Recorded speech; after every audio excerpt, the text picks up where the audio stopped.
desarrollo de la cultura del aprendizaje y la implementación de estrategias para gestionar el conocimiento como activo principal. Además de ser socio de Knowledge Works, director de Canoco, es consultor de la ONU, Banco Mundial y Banco Interamericano de Desarrollo en el área de gestión del conocimiento y aprendizaje. Él es licenciado en Derecho, máster en Internet in Management.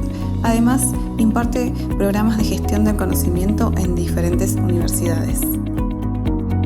Javier, ¿cómo comenzó tu interés por los procesos de aprendizajes? Mira, no es solo un momento puntual, pero yo diría que el que recuerdo con más precisión me pasó cuando tú estabas leyendo el currículum, que uno cuando escuchas su currículum dice qué mayor soy, qué viejo soy ya. Yo me acuerdo haciendo un máster en comercio exterior, que lo hice en el año 89, debió ser, o sea, el siglo pasado, hace mucho tiempo.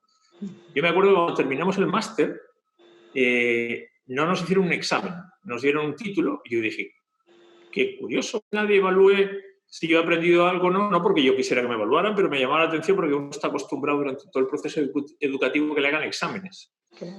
Y de repente dije, bueno, ¿y cómo sabrán que yo realmente he aprendido o me he pasado todos estos meses mirando para el cielo, soñando o durmiendo, pensando cualquier cosa? Entonces ahí empecé a pensar, ahí caí en la cuenta de que no me acordaba de prácticamente nada de lo que había aprendido en el colegio. Y dije, bueno, capaz que eso sea por una tara mía, ser yo especialmente poco inteligente, y cuando empecé a preguntar a mis colegas, me ocurrió que a todos mis amigos les pasaba lo mismo, que no se acordaban de casi nada de lo que habían estudiado en el colegio. Y lo mismo con la universidad. Yo hice la carrera de Derecho, yo ahora mismo tengo que hacer cualquier examen de cualquier asignatura de cualquiera de los años y soy incapaz de aprobar. Y cuando preguntaba al resto, todo el mundo me decía lo mismo. Entonces yo decía, caray, si el problema ya no es individual, debe haber un problema con lo que estamos enseñando y la manera en la que estamos enseñando. Entonces ahí fue cuando empecé a darme cuenta de que se hacían inversiones y esfuerzos muy grandes tanto en recursos como en tiempos. Muchos años de mucha gente yendo todos los días a un sitio, supuestamente a aprender cosas que luego le van a servir el resto de su vida, y luego te das cuenta que cuando eres adulto la mayor parte de las cosas que supuestamente aprendiste ya no las recuerdas. Y tú dices, caray, entonces no debieron ser tan importantes porque si no las recuerdo significa que no las necesito. O cuando las necesito las aprendo en el momento que las necesito.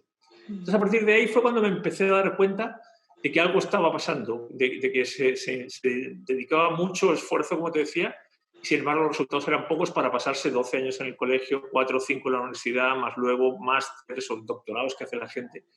Y ahí fue donde pensé que algo estaba pasando con el proceso, porque claramente el error no podía estar en el ser humano porque era demasiado generalizado. Yo he estudiado en varios países fuera, en México, en Estados Unidos, en Inglaterra, en Chile, y pasaba lo mismo en todas partes. Entonces me he dado cuenta que el problema de la educación y el problema del aprendizaje es universal. Es que está mal enfocado tanto el qué estamos enseñando como la manera en la que estamos enseñando.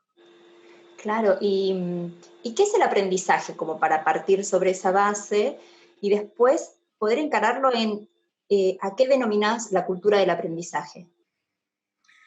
A ver, yo voy a hacer un pequeño paréntesis. Yo soy de San Sebastián, del País Vasco. Uh-huh. Aunque nací en Sevilla, bueno, por un accidente laboral y luego he vivido en un montón de sitios. Y los vascos somos bastante rudimentarios, somos bastante poco sofisticados, somos muy buenos para levantar piedras y cortar troncos. En Argentina hay un montón de vascos, pero se nos reconoce como seres así como muy cabezotas, ¿no? Muy tozudos. Y entonces nos explicamos a través de conceptos muy simples, y yo creo que la mayor parte de las cosas son más simples de las que luego las hacemos. Y a veces hacerlo simple es un poco más difícil. Para mí aprender es algo muy sencillo. Aprender es acumular experiencias reutilizables en el futuro, ¿no? Aprender no son las cosas que tú memorizas o que tú recuerdas o que tú sabes. Aprender es hacer algo con eso que tú sabes. Si no es aprendizaje teórico, te sirve para ganar concursos en la televisión, pero no te sirve para funcionar en la vida. Y el objetivo de la educación finalmente es ayudarte a entender el mundo para que puedas funcionar en él. Entonces, para mí aprender es acumular experiencias. Reutilizarlas en el futuro significa que cuando luego esas experiencias que acumulaste, cuando las necesitas de nuevo, las recuerdas. Porque si no las recuerdas, que es lo que estábamos hablando de todo lo del colegio, entonces no aprendiste. Ahora, el aprendizaje para mí es un proceso personal, pero no individual. O sea, nadie puede aprender por ti, igual que nadie puede comer por ti, igual que nadie puede dormir por ti. Pero no lo haces solo, puedes aprender solo, pero es mucho más enriquecedor y mucho más inteligente aprender acompañado. De hecho, somos mamíferos sociales y aprendemos mucho mejor y hemos llegado hasta donde hemos llegado porque hemos aprendido de todo lo que nuestros antepasados a su vez aprendieron. Ahora, y termino este rollo de qué es aprender para mí. El aprendizaje para mí se basa en tiene tres elementos fundamentales. Uno es la motivación. Yo creo que una de las cosas que nos está demostrando la crisis que estamos viviendo ahora mismo es que cuando tú estás motivado eres capaz de aprender cualquier cosa.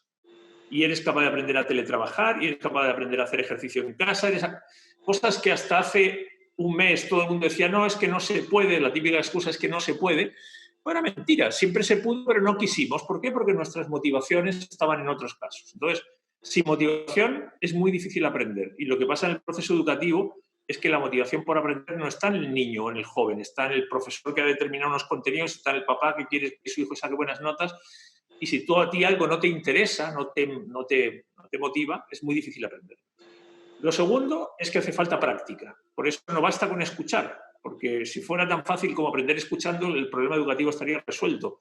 Escuchar es un elemento y leer es otro, pero hasta que no lo aplicas y lo pones en práctica y te equivocas y lo corriges, no aprendes. Y eso hay que hacerlo repetidamente. El tercer elemento, que es justamente ese, es que el aprendizaje toma mucho tiempo. O sea, no aprendemos cosas útiles de un día para otro. Ojalá fuera de nuevo tan sencillo. Hay muchas horas, hay muchos años de práctica recurrente, guiada por tu motivación, que al final hace que tú seas capaz de tener conocimientos que te permiten hacer cosas. Entonces, sin esos tres componentes de motivación, tiempo y oportunidad de practicar, es muy difícil aprender. Totalmente. ¿Y cómo relacionas esta crisis por la pandemia con lo que es el aprendizaje, con los procesos de aprendizaje? A ver, esto es como dicen en el refrán, ¿no? Que el herrero ve siempre clavos en todas partes. Uno siempre ve aquello que le interesa ver y lo que no le presta atención. Desde mi punto de vista, esta situación que estamos viviendo tiene un componente directo con el tema del aprendizaje. Al final, todo lo que hacemos en la vida tiene que ver con el aprendizaje. Desde que tú naces, el niño que nace, para él es todo aprendizaje. Aunque no lo sepa, todo su proceso de crecimiento está asociado a ser capaz de aprender cosas nuevas todos los días. Y no bajo un sistema formal y un ritual que se da en el colegio, sino que los niños aprenden sin que tú les digas que aprenden, sin que sepan que aprenden, pero aprenden una cantidad de cosas, por eso crecen. Entonces, todo lo que nos pasa al final tiene que ver con el aprendizaje. Y lo que nos está pasando ahora tiene que ver con el aprendizaje. Desde mi punto de vista, desde un par de ámbitos. Lo primero es que estamos donde estamos porque no le hemos dado mucha importancia al aprendizaje. Es decir, no es la primera vez que ocurre una pandemia. Había antecedentes. Los expertos habían elevado informes diciendo, ojo, que esta es una situación que puede ocurrir, ojo, que no estamos tomando las medidas. Entonces, ¿qué es lo que nos pasa? Que no aprendemos, que generalmente le prestamos mucha atención a las cosas muy inmediatas, a lo que es muy tangible, muy directo, y lo que no, el medio ambiente, como no sabemos, como no vemos los resultados, lo dejamos pasar, hasta que es demasiado tarde y lo tenemos encima. Entonces, no hemos aprendido de otras pandemias y, claro, ahora nos encontramos con el problema. Entonces, para mí, tiene que ver con el origen. El origen es que no somos capaces de aprender como seres humanos. O sea, aprendemos, pero no de una manera rigurosa, sino que espontánea, de manera casual, entre comillas. Y la manera de salir de aquí es aprendiendo. Lo primero es generando una vacuna. Y una vacuna es conocimiento. Y para generar una vacuna hay que aprender algo que no sabemos hoy. Y lo segundo que a mí me preocupa sobre todo no es tanto el que aprendemos. O sea, uno no podemos esperar a que esto termine para empezar a aprender. Uno puede decir, bueno, cuando esto termine, entonces no. Para entonces habrán pasado muchas cosas, se nos habrá olvidado la mitad, no habremos registrado y no podremos aplicar hoy en día las cosas que estamos aprendiendo. Todos los días cambian las cosas, todos los días pasan cosas nuevas. Entonces, a mí me preocupa más no tanto el que aprendemos, sino cómo nos aseguramos de que aprendemos, de que dentro de los procesos diarios dedicamos un espacio sagrado a aprender. O sea, todo el mundo dedica tiempo a dormir, todo el mundo dedica tiempo a comer, todos los días, nadie se olvida de eso. Bueno, tenemos que dedicar tiempo a aprender porque es igual de sagrado, porque si no aprendemos, no podemos tomar buenas decisiones para lo que viene mañana. Hoy por la pandemia, pero mañana será por otra cosa. Entonces, para mí el desafío de la cultura de aprendizaje justamente tiene que ver con cómo incorporamos el aprendizaje a ese mismo nivel estratégico que estamos incorporando en las organizaciones o en la vida particular, otra serie de rituales que consideramos que son parte de nuestra vida. No podemos vivir sin comer, claro, no podemos vivir sin dormir, claro, no podemos vivir sin aprender. O, si no aprendemos, nos enfrentamos a situaciones que nos ponen en riesgo. Claro. ¿Y qué rol crees que tenemos los comunicadores sociales en lo que es poder instalar la conciencia sobre la importancia de la cultura del aprendizaje? Y más en este contexto, ¿no? Para poder aprovechar. Sí, claro. O sea, yo creo, a ver, a mí, yo suelo escribir una columna desde hace ya 15 años todos los meses, relacionada con estos aspectos de conocimiento y aprendizaje. Es de lo único que yo sé un poco más que el resto, porque llevo un montón de años, lo que hablábamos antes del tiempo. Y en la última columna, que tenía que ver con cultura de aprendizaje, lo primero que me preguntaba era, bueno, con la cantidad de ruido y de información que hay, voy a escribir yo, que no soy nadie, otra columna más respecto, otra pieza más de información que se agrega a toda esta cantidad gigantesca donde la gente ya no tiene tiempo material para procesar todo lo que hay. Y yo pensaba, bueno, tampoco puedo hacer que no existe. Ahora, a mí me toca mucho hacer conferencias, talleres, seminarios, y siempre me pregunto, bueno, yo tengo que contar algo que la gente no haya escuchado, tengo que contar algo que no sea obvio, para contar cosas obvias está el mundo lleno y para contar cosas superficiales. Y yo, generalmente, uno de los problemas que tengo con las columnas que escribo es que no son columnas cortas, no son comida rápida. No porque a mí no me gusta la comida rápida, sino porque los temas que a mí me interesan, yo creo que necesitan un grado de profundidad para abordarlos, y seguramente que yo me dejo millones de cosas fuera. Entonces, me parece que es muy importante efectivamente discriminar y priorizar qué cosas realmente son las que nos hacen la diferencia y qué cosas son, entre comillas, prescindibles. Esto es totalmente subjetivo. Y yo creo que cuando nos centramos en cosas que son no prioritarias, bueno, posiblemente nos dan bienestar, nos dan placer de corto plazo, pero estamos poniendo en riesgo, como decíamos antes, lo que viene después. Yo creo que lo que pasa con el aprendizaje, que es lo que pasa con muchos intangibles, es que sus efectos no son de corto plazo, son de largo plazo. Y el aprendizaje no se ve. Entonces hay cosas que son mucho más sexys que el aprendizaje porque son tangibles, porque te dan placer inmediato y son mucho más fáciles de difundir, son mucho más fáciles de obtener feedback positivo. Yo entiendo que esa es la tentación. La tentación es muchas veces decir lo que la gente quiere escuchar o ofrecerle cosas que me permitan capturar su atención, conseguir likes o lo que fuera que sea. Y ahí hay que hacer un balance, porque efectivamente hay aspectos que tienen que ver con nuestra vida, con nuestro futuro, con nuestro bienestar, que no son obvios, que no son evidentes, que pasan desapercibidos si alguien no presta atención y dice, oye, ojo con esto, ojo que el medio ambiente, ojo que nuestro aprendizaje, ojo que la salud, nadie le hace caso, nadie se levanta por la mañana diciendo, ¿cómo estará mi salud? ¿O qué pasará con el oxígeno? ¿Me quedaría hoy sin respirar? No, los intangibles no se ven. Como no se ven, hay que hacerlos conscientes. Entonces, yo creo que una labor importante es justamente que hagamos consciente el aprendizaje. No la educación. No tenemos un problema con la educación, que no le hemos dado de nuevo la importancia que tiene, y creo que va siendo hora de corregirlo. Yo creo que los comunicadores, como todos, tenemos un rol. Esto no es cosa de los comunicadores. Los comunicadores yo creo que son un elemento que ojalá sean capaces de difundir, trasladar, concienciar, sensibilizar, pero al final esto depende de todos. No podemos poner en manos de unos y decir, bueno, que lo hagan ellos y los demás nos lavamos las manos y no tenemos nada que hacer. Yo creo que hay un rol, pero me parece que hasta ahora ha habido cosas que han sido mucho más vendibles porque se obtenían resultados mucho más de corto plazo y los intangibles han quedado un poquito en segundo plano. Totalmente.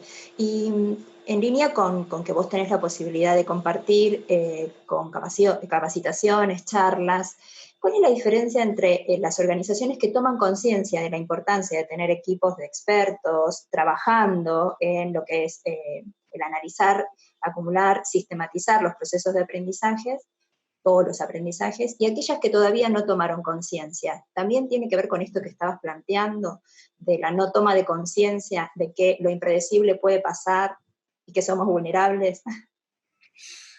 Sí, yo creo, fíjate que yo tengo una suerte, es que yo sé muy poco de muchas cosas.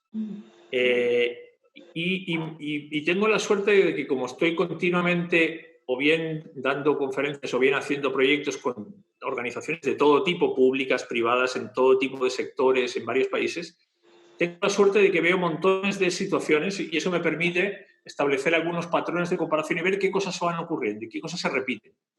Y una de las cosas que se repite, nosotros solemos hacer una especie de diagnósticos para entender cómo funciona el aprendizaje en las organizaciones. Y una de las cosas que tú ves, y que se repite en el 99,9% de las organizaciones, es que no existen espacios para aprender. O sea, si yo tomo el aprendizaje, para mí hay 3 hábitos fundamentales para que el aprendizaje y la gestión del conocimiento puedan ocurrir. El primer hábito se llama reflexionar. O sea, tú tienes que tener espacios donde pararte y ver, oye, esto que yo estoy haciendo, que lo hago por algún objetivo, ¿me está dando los resultados que yo quería o no? Y si es que sí, ok, bien, ¿y qué cosas tengo que seguir haciendo para? Y si es que no, ¿por qué? Para ver qué tengo que corregir. Y eso que parece que es tan evidente, es muy difícil encontrar organizaciones que lo hagan. Todo el mundo que tú le preguntas te dice, esto es imprescindible, pero no tenemos tiempo. Esto es como que dice, oye, ¿tú comes? No puedo comer porque no tengo tiempo. Como que no. ¿Tú respiras? Lo siento, no tengo tiempo. Bueno, ¿tú aprendes? No, ¿por qué? Porque no tengo tiempo. Ah, caray. Entonces, claro, si no reflexionas, es muy difícil de nuevo hacer consciente lo que te está pasando. Yo escribí una columna hace un par de años que se llamaba ¿Qué aprendiste el año pasado? Y me dediqué durante un montón de tiempo a empezar todas mis conferencias preguntándole a la gente, oye, ¿todos vosotros sabéis? ¿Me podríais contar lo que aprendisteis el año pasado? Y todo el mundo se queda mirando y te dice, pues no. Ojo, no es que no hayan aprendido nada el año anterior, simplemente que no se han hecho la pregunta. Como no se han hecho la pregunta, no son conscientes, como no eres consciente no puedes gestionar eso. Claro. Entonces, esto es lo que pasa, que las organizaciones en general están tan diseñadas para ejecutar, van tan deprisa buscando el siguiente proyecto, cliente, producto, lo que sea, que nunca se dan espacio para pensar. Y todo el mundo te dice, esto es fundamental, pero no tenemos tiempo. Entonces, los 3 hábitos para mí son reflexionar, sistematizar, algo tienes que guardar en algún lado, porque si guardas todo en la cabeza, y esto es un aviso para los jóvenes, la memoria con el tiempo no mejora, empeora. A medida que vas cumpliendo años, las cosas se te olvidan. La gente se va de las organizaciones y se lleva lo que tiene en su cabeza. Entonces, la organización, si no deja algún registro de algo, la receta se va con la persona que se va y la organización tiene que empezar de cero. Y el tercer hábito es compartir, es compartir, difundir el conocimiento. Entonces, cuando nosotros hacemos esos ejercicios, vemos que en el 90 y tantos % de las organizaciones no existen ni espacios de reflexión, no existe casi nadie que sea capaz de recoger y sistematizar eso que estamos aprendiendo y guardarlo y tenerlo aquí. La pandemia del año 2000 o la crisis del 2008, ¿qué funcionó, qué no, qué decisiones tomamos, quién participó? No hay registro. Y compartirlo significa que, como mucho, lo aprende alguien que vivió la experiencia, pero si no lo comparte, no lo difunde, los demás no lo aprenden. Entonces, es muy raro encontrarte con organizaciones que estén diseñadas para eso, porque el diseño de las organizaciones, y aquí me meto en otro mundo, es un diseño ingenieril. El mundo en el que vivimos es un mundo que está dirigido y dominado por ingenieros y economistas. Y no con mala fe, pero ellos tienen una mirada y tienen una forma de diseñar las organizaciones y los procesos de trabajo donde lo que prima es lo tangible, lo que te da resultados generalmente a corto plazo, lo que tú puedes evaluar. Entonces, en esas organizaciones, en esos procesos, los intangibles no existen. Espacio para reflexionar es perder el tiempo. Entonces, te tienes que encontrar con algunos líderes que estén muy concienciados y que sean capaces de ponerle un poquito de contrapeso. Yo no digo que tengas que sacar los procesos, no puedes. Las organizaciones, el foco de una organización no es aprender, es hacer, es entregar productos y servicios a sus clientes. Pero al mismo tiempo que ejecutas, tienes que dejar espacio para aprender de lo que estás haciendo, para mejorarlo, para cambiarlo, para dejar de hacerlo. Y en general, son muy pocas las organizaciones donde tú veas un cierto equilibrio, casi siempre prima la ejecución. O sea, el músculo de operar, de fabricar, es un músculo muy potente. El músculo de aprender es un músculo raquítico. Y si no hay algunos liderazgos que creen que hay que aprender, que creen que el mundo cambia tan rápido que lo que hoy te sirve, mañana es posible que ya no te sirva y tienes que preocuparte de aprender, si esos liderazgos no existen, que existen, pero son pocos todavía, las organizaciones se encuentran con que les va muy bien y de repente les deja de ir muy bien. Y organizaciones exitosas, y el cementerio está lleno de empresas que fueron líderes en sus mercados y que desaparecieron, no porque se volvieron tontos, dejaron de aprender, otros aprendieron cosas que ellos no sabían y se fueron. Claro, esa es la gran diferencia, digamos, aquel que está preparado con un equipo trabajando específicamente para esto. Y ahí, obviamente, volvemos a la importancia de la cultura del aprendizaje en todas las esferas, desde el punto de vista educativo, empresarial, la vida, digamos, en la familia, etc. Y si nosotros tuviésemos que, de alguna manera, transmitir un mensaje, pero desde este espacio, pequeño, gran espacio, de cómo podemos incorporar en la rutina permanente de la vida cotidiana individual rutinas de aprendizaje, teniendo en cuenta que desde lo más simple a lo más complejo vamos a poder aportar a esa cultura de aprendizaje, ¿no? Claro. ¿Qué consideras Mira, que deberíamos las personas incorporar o cómo podemos incorporar? Mira, a ver, una cosa que yo no he dicho, yo no quiero convencer a nadie de nada, ni lo que yo digo es verdad. Yo cuento mi opinión y lo que yo he visto, pero es discutible, por supuesto. Mira, una pequeña apreciación. Los seres humanos tenemos razonablemente bien resuelto el proceso de aprendizaje, porque todos tenemos un órgano que está especialmente diseñado para que aprendamos, que es nuestro cerebro. Y no tenemos mucho mérito, porque venía con nosotros cuando nacimos, o sea, no lo tuvimos que crear. Y tu cerebro aprende, aunque tú no se lo digas, y aprende conectando neuronas. Cada vez que tú aprendes algo, se producen sinapsis que cuanto más lo repites, más se refuerzan, y ese es un proceso que ocurre independiente de ti. Ahora, cuando tú vas a una organización, las organizaciones no tienen un órgano que esté diseñado para aprender. Por eso les cuesta tanto a las organizaciones. Por eso yo hice una charla hace un montón de tiempo, una charla TED, que era, eres más inteligente que la empresa para la que trabajas, porque tú tienes un órgano y tu organización no lo tiene. Entonces, si tu organización quiere ser inteligente y aprender, necesita generar algún órgano similar.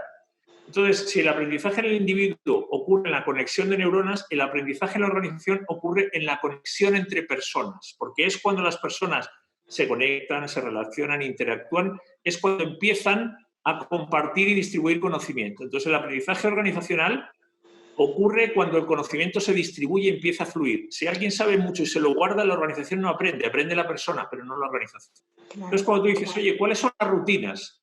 Bueno, fíjate que cuando yo de nuevo en las conferencias le pregunto a la gente, oye, ¿quién de vosotros dedicáis 5 minutos todos los días a revisar lo que ha pasado ese día para ver qué podéis aprender? Es decir, a reflexionar. De nuevo, un porcentaje muy pequeño te dice que sistemáticamente haces ejercicio. O sea, para tu propia vida personal, no tienes el hábito de pararte a pensar y decir, oye, ¿hoy qué ha pasado?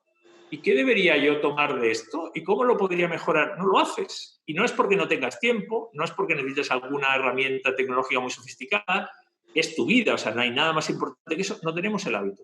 Entonces, acá de nuevo, ¿qué es lo que se requiere desde mi punto de vista? Bueno, justamente generar esos espacios sagrados que al mismo tiempo que tú ejecutas, que igual que hay procesos para producir, tiene que haber procesos para aprender. Y en realidad, fíjate que son muy simples. Todo lo que hay que hacer no requiere inversiones. Esto es como decir, oye, ¿tú sabes lo que hay que hacer para perder peso, para adelgazar? Sí, claro, no hay que ir a Harvard a hacer un máster. ¿Y por qué no adelgazas? ¿Es porque no tienes dinero? No. ¿Por qué? Bueno, porque tienes que tomar la decisión, tienes que considerar que eso es lo suficientemente importante y darle prioridad.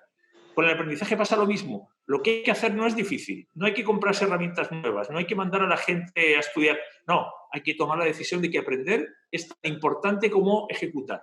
Entonces, yo en la última columna donde hablaba de cultura de aprendizaje proponía, mira, una manera muy sencilla es pensar en 3 momentos. Aprender antes de hacer algo, aprender mientras estás haciendo algo y aprender cuando terminas algo. Entonces, ¿qué significa eso? Bueno, que si las organizaciones hacen tareas rutinarias, porque la mayor parte de ellas hacen tareas repetitivas que se repiten un día tras otro, cada vez que tú vas a hacer algo, es muy probable que eso que tú vas a hacer alguien lo haya hecho antes. Entonces, no empieces desde cero. Indaga, investiga o que tu organización piense que te tiene que entregar lo que la organización sabe cada vez que tú vas a hacer algo. Entonces, antes de hacer algo, revisa qué es lo que sabemos o mira qué otros lo podrían saber y no empieces de cero. Aprovecha, reutiliza el conocimiento que tenemos. Va a ser una epidemia, mira qué pasó en las epidemias anteriores, mira qué países lo están haciendo bien. Preocúpate de ver cómo lo están haciendo para ver si hay algo que tú puedes aprender. Aprender durante significa que mientras estás ejecutando, necesitas ir registrando lo que estás haciendo para que no se te olvide y para que lo puedas aplicar mientras estás en pleno proceso. Y aprender después significa que tú no terminas cuando terminas el proceso, el proyecto, la tarea. También recoges el conocimiento que generaste. Esto fue lo que haría distinto si volviera a hacerlo de nuevo. Y esto es lo que me he dado cuenta que necesitamos aprender porque no sabemos o no sabemos lo suficiente. Entonces, El aprender después incorpora el conocimiento generado y lo que tenemos que aprender. Y eso alimenta el aprender antes de la siguiente persona o de la siguiente tarea. Entonces, es tan sencillo como pensar en términos de que cada vez que hacemos algo, siempre hay algo que aprender. Y no necesito pasarme 3 días, si son espacios muy bien diseñados donde simplemente nos hacemos algunas preguntas, ojalá colectivamente, porque la reflexión es mucho más nutritiva cuando es colectiva. Entonces vas capturando y vas aprendiendo a medida que vas haciendo cosas. Totalmente. ¿Y hay diferencia entre cómo aprenden los jóvenes y los adultos? Teniendo en cuenta también que algunas corporaciones eligen gente más joven o personas más jóvenes, quizás hasta porque hipotéticamente aprenden más rápido. Y en ese contexto, si el aprendizaje se da a través del tiempo y con la experiencia, ¿cómo de alguna manera no se tiene en cuenta la importancia de las personas adultas que ya tienen ese capital del conocimiento, ¿no?, muy incorporado y que mancomunadamente podrían llevar adelante una organización? Y encima, si sumamos lo importante que es contar con un equipo que trabaje específicamente en recopilar, analizar, sistematizar los aprendizajes, que funcione como un aporte importante en la organización. Eso es paradójico en todo caso, ¿no? Si los jóvenes son más incorporados los jóvenes que los adultos, desentendiendo un poco esta importancia del adulto con su capital de conocimiento. Sí. Mira, a ver, yo no soy, a mí me toca conversar bastante con neurocientíficos. Yo no lo soy, por tanto no puedo pretenderlo. Tampoco soy profesor, hago clases, pero no puedo pretender ser pedagogo. Pero fíjate, tengo hijos. Y una cosa muy sencilla que ocurre es que, si tú me preguntas, ¿los jóvenes aprenden igual que nosotros? Sí, porque biológicamente el proceso de aprendizaje es el mismo. Hoy que hace 200.000 años, eso no cambia. Se producen sinapsis cuando tú haces cosas.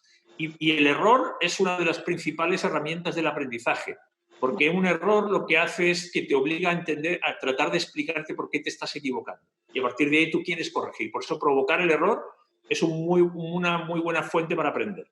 Ahora, lo que va ocurriendo es que ha cambiado el contexto. O sea, yo siempre cuento que en la época en la que nosotros éramos chicos, o sea, yo todavía conozco gente que su padre lo llama de usted. Y cuando tú te sentabas a comer, tú no elegías lo que había que comer. Se comía lo que el padre o la madre decía y había si quieres tú, una jerarquía, un respeto distinto. Hoy en día, si yo voy a pedir pizza, tengo que negociar la pizza con todo el mundo que va a comer pizza porque no puedo decidir la pizza que quiero comer yo. Y creo que hemos salido ganando en eso. Es decir, hoy en día hay espacios de libertad, de participación mucho mayores. Y eso significa que el mundo es mucho más flexible, que las personas, yo creo que están haciendo valer sus derechos de una manera mucho más proactiva que antes. Antes te decían, esto es lo que hay que estudiar, tú no lo discutías, tú obedecías en general. Éramos más sumisos, yo creo, el peso de la religión, de la tradición. Hoy en día tus hijos no se conforman con cualquier cosa. Yo tengo a mis hijos que estudian en un colegio Montessori y, claro, es muchísimo más incómodo porque te lo cuestionan todo. Estos no son los que dicen, oye, tienes que hacer esto, bueno, pero ¿por qué? Y eso en nuestro caso no existía. Ahora, no aprenden distinto, simplemente tienen un contexto con más oportunidades, con más opciones y las hacen valer. Entonces preguntan y quieren aportar. Entonces yo no creo que cambie mucho el proceso de aprendizaje, a cambiar el contexto. Yo creo, fíjate, que no tenemos un problema de individuos. Hoy en día tenemos los mejores individuos de la historia. Pero por una cosa muy simple, porque estamos aquí porque hemos aprendido de todos los que estaban antes que nosotros. Claro. Entonces, en cualquier ámbito de la economía se hace lo mejor que se ha hecho nunca y dentro de 100 años será todavía mejor. El problema no son los individuos, el problema son las interacciones entre los individuos, el plano del nosotros, no el yo. Y claro, el plano del nosotros, en general, cuando fomentas una cultura de competición, porque el colegio es el primer lugar donde tú llegas a competir y donde compites por notas y por sacar la mejor nota para estudiar la mejor carrera, lo que empiezas a generar es un espacio donde ya desincentivas la colaboración. Y cuando tú no colaboras, es muy difícil aprender y es muy difícil gestionar el conocimiento cuando cada uno se guarda el conocimiento para sí, porque para mí es más rentable guardarme lo que sé, porque soy más imprescindible en una empresa. Y eso va pasando con la edad también. Cuando yo tengo miedo a perder mi puesto de trabajo, porque mi conocimiento ahora yo lo doy accesible a los jóvenes que llegan, se genera un espacio que es ficticio, en el que yo tiendo a guardarme lo que sé en lugar de compartirlo. Y los que llegan de abajo, que son mucho más desenfadados, mucho más irrespetuosos, bueno, lo que ven es, ¿por qué no puedes? Cuando todo está accesible, cuando yo tengo toda la información accesible, ¿por qué llego a un lugar donde hay personas que se guardan lo que yo sé? Entonces, claro, hay espacios de convivencia que yo creo que, de nuevo, son los liderazgos los llamados a generar eso que hablábamos antes, esos espacios donde compartir el conocimiento pueda fluir. Claro. Si la gente no comparte el conocimiento en una organización, no es porque la gente sea egoísta por naturaleza, es porque tú has generado un ecosistema donde te compensa más guardarte lo que sabes que compartirlo. No es un problema del individuo, es un problema del sistema de juego. Si a ti te compensa más chutar a puerta que pasar la pelota, chutas a puerta. Y no es que seas un cabrón, es que el sistema está diseñado para que tú chutes a puerta. Pues ahí hay un tema que hay que analizar, que es: conviven generaciones que vienen con mundos con expectativas distintas y que todos ellos tienen las mismas capacidades. Lo que hay que hacer es saber cómo hacer que todo eso se mezcle adecuadamente. Claro, y estaba pensando en línea con tu experiencia, en qué momento apareció ese despertar por tu interés por los procesos de aprendizajes versus esta crisis en el sistema educativo que tiene que ver con esto también, ¿no? Hasta qué punto el proceso de aprendizaje se desarrolla de manera efectiva y como consecuencia de eso las personas podemos capitalizar en un futuro profesional, con la práctica, con la experiencia. O sea, para mí el tema de la educación es la llave de casi todo. Y con eso no le quiero echar la culpa, ni mucho menos, pero me parece que las cosas que hacemos en la educación tienen luego un impacto definitivo en lo que somos o en lo que no somos. Fíjate, esto hay muchos lugares desde donde tomarlo. Lo primero es que la educación no es que tenga dificultades por la situación en la que estamos, viene desde hace mucho tiempo con dificultades porque, desde mi punto de vista, está desacompasada con lo que pasa después. Para mí, un proceso educativo tiene que tener como objetivo preparar a las personas para el mundo que les espera. En todos los ámbitos, no solamente en laboral desde luego. Y claro, eso significa entonces que cuando terminara ese proceso, que hoy en día dura 12 años, no sabemos por qué, podría durar 5 o 20, cuando termine ese proceso, desde mi punto de vista, hay 3 o 4 cosas que tendría que ocurrir. Una, que tú entendieras bien efectivamente el contexto que te espera. La mayor parte de los jóvenes que salen del colegio no tienen ni idea de qué les espera después. Como muchos saben algo de lo que hacen sus padres y no mucho más. Segundo, tú deberías salir de ahí conociéndote muy bien a ti mismo y conociendo y sabiendo cómo relacionarte con los demás, cosa que no ocurre tampoco. Qué cosas se me dan bien, qué cosas me interesan, en qué cosas tengo que mejorar en todos los ámbitos. Y tercero, deberías salir con un plan de qué te gustaría hacer en la vida, qué te gustaría hacer, aunque lo cambies 50 veces, que posiblemente lo vas a tener que cambiar, pero que salieras con algún norte de decir: oye, me gustaría ir por aquí, me gustaría hacer esto, me gustaría ser esto. Y cuarto, deberías salir teniendo clarísimo que lo más importante en la vida es estar aprendiendo continuamente. Entonces, deberías salir sabiendo en qué consiste aprender, cómo se aprende, y que tu principal responsabilidad, y esto no depende de nadie más, de profesores, de padres, no, depende de ti, es estar continuamente aprendiendo. Fíjate que hace un tiempo yo veía una gráfica que mostraba los niveles de inversión de los países en los procesos de educación en función de la edad. Y toda la inversión que hacen los países, en todas partes, en la educación de sus futuros ciudadanos, llega más o menos hasta los 25 años. Y a partir de ahí desaparece la inversión. O sea, te dice: oye, hasta los 25 años nos preocupamos. La educación, ojo, es una obligación. O sea, tú no te puedes quedar en tu casa, no, tienes que ir al colegio. Pero a partir de los 25 años te dice: oye, de aquí arréglatelas como puedas o que te eduque tu empresa.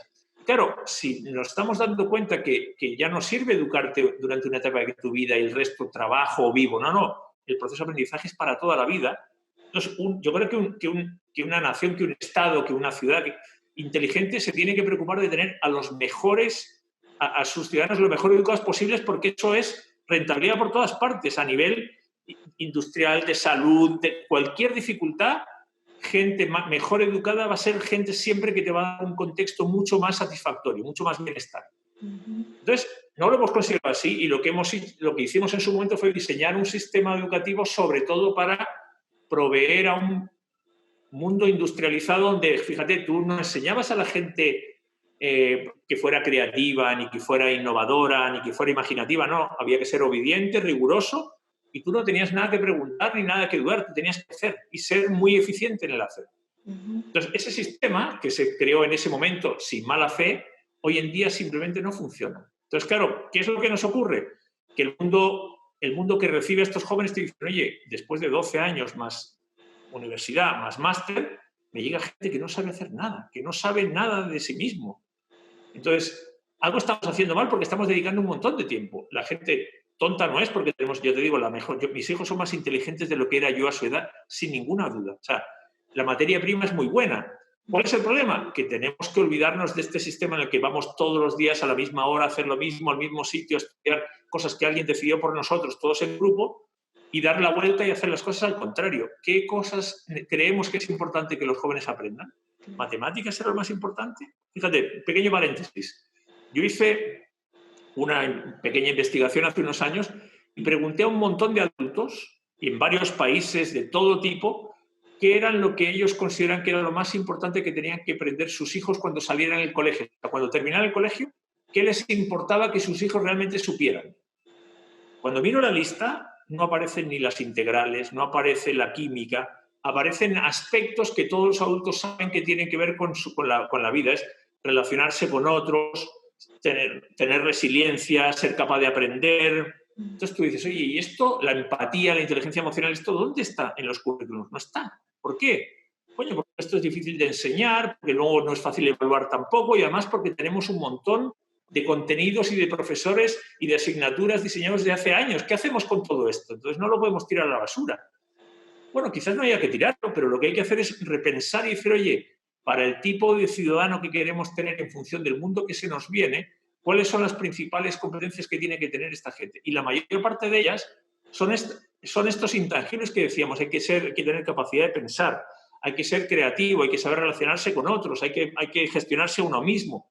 Bueno, eso parece que debería ser el core. Y el resto posiblemente lo van a hacer las máquinas, lo van a hacer más rápido que nosotros, disfrutan haciendo cálculos, a nosotros no. Entonces, te digo, es muy difícil si tú ves y te compruebas que el año 2020 los niños siguen sin querer ir al colegio porque se aburren, porque lo que aprenden no tiene que ver con su realidad. Entonces, no puede ser que todo el mundo esté equivocado. ¿Los niños quieren aprender? Sí. Les estamos enseñando cosas que no les interesan de una manera que no les interesa. ¿Podemos cambiar eso? Sí. Podemos agarrar los intereses que ellos tienen y convertir eso en procesos educativos donde aprendan cosas que nosotros queremos que aprendan sin que ellos se den cuenta, pero que ellos lo disfruten. O sea, el tema de la motivación, tengan interés por aprender. Y eso nos obliga a nosotros a ser diseñadores, a ser guionistas. Hay que inventarse experiencias de aprendizaje donde un alumno no se da cuenta que está aprendiendo, está siguiendo un interés que le importa y aprende en el proceso. Javier, muchísimas gracias por tu tiempo, clarísimo. Te agradezco muchísimo y bueno, ojalá podamos tener otra oportunidad de poder charlar sobre el tema de aprendizajes porque coincido 100% en que es necesario instalar esta cultura del aprendizaje. De alguna manera tenemos que seguir aportando. Ojalá, un placer conversar contigo. Si ha servido para algo, encantado de la vida. Y yo cuando quieras volvemos a conversar. Esta es mi pasión, me parece igual que la tuya, así que encantado, un placer. Excelente. Muchísimas gracias, Javier. El destacado experto en procesos de aprendizaje Javier Martínez Aldanondo nos compartió su vasto conocimiento sobre aprendizajes.